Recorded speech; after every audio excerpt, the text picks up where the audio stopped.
Branson, you will either end up in prison or become a millionaire.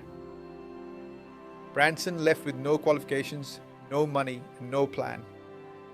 But he had an instinct to move before anyone else saw the gap. At 16, he launched a magazine called Student. He had no staff, he had no office. He operated from a public payphone in a school hallway. He cold called companies, pretending to be a massive publication, and secured advertising. It taught him the one lesson that would define his entire career. The size of the opportunity has nothing to do with the size of your resources.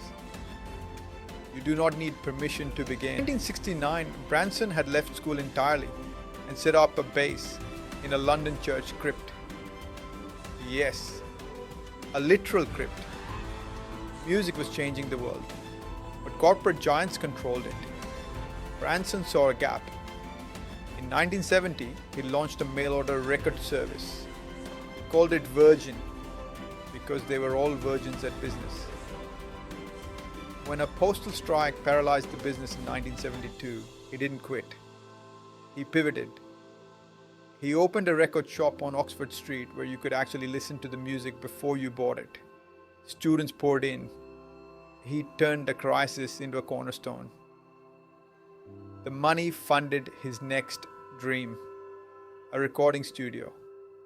He found Mike Oldfield, a 19-year-old with a 49-minute piece of instrumental music called Tubular Bells. Every major label in London had rejected it. Branson didn't fully understand it either, but he felt something. He pressed it. The industry expected it to disappear. Then, the movie The Exorcist used it as its main theme.